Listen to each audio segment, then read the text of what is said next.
Parliament के मुश्तरका इजलास के दौरान कौमी कमीशन बराए अक़लियत हकूक़ बिल 2025 तरमीम के साथ मंजूर कर लिया गया। पार्लियामेंट का मुश्तरका इजलास सदर स्पीकर अयाज सादिक की ज़ेर सदारत हुआ, जिसमें वफाकी वज़ीर कानून आज़म नज़ीर तारा ने तरमीम के लिए कौमी कमीशन बराए अक़लियती हकूक़ बिल 2025 किया। अपोजिशन जमातों ने बिल के खिलाफ एहतजाज की और नारेबाजी की। JUIF ने शिक 35 को ख़त्म करने की तरमीम पेश की, जिसे मंजूर किया गया। Air chief marshal Zaheer Ahmed Babar Sidhu का कहना है कि ऑपरेशन बनियान मरसूस में दुश्मन के दांत खट्टे किए गए राफेल तैयारों की सलाहियत पाक फिजाइयत के सामने सिफर साबित हुई।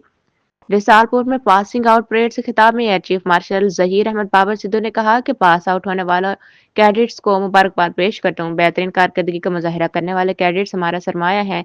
सऊदी कैडेट्स को भी पासिंग आउट पर मुबारकबाद पेश करता हूँ। उनकी मौजूदगी दोनों ममालिक और इनकी मुसल्लह अफवाज में दोस्ती और ताउन की अलामत है। आप लोग फिजाई हदूद के रखवाले हैं, खुद को जदीद टेक्नोलॉजी से बहरामंद करेंगे।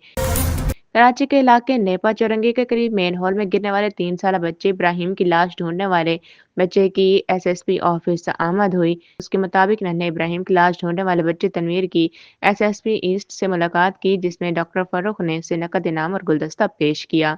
SSP ईस्ट ने बच्चे के वालिद को भी हार पहनाया। तनवीर ने गुज़श्ता रोज रज़ाकाराना तौर पर इमदादी काम किया था। साबिक वज़ीर आज़म इमरान खान की सेहत के हवाले से तमाम अफवाहें दम तोड़ गईं। बानी PTI इमरान खान से अडियाला जेल में बहन उज़्मा खानम की मुलाकात हुई, जिसके बाद उन्होंने बताया कि भाई खैरियत से हैं और उनकी सेहत ठीक है। उन्होंने कहा कि बानी को मुसलसल ज़हनी अजियत दी जा रही है, क़ैद तन्हाई में रखा गया है।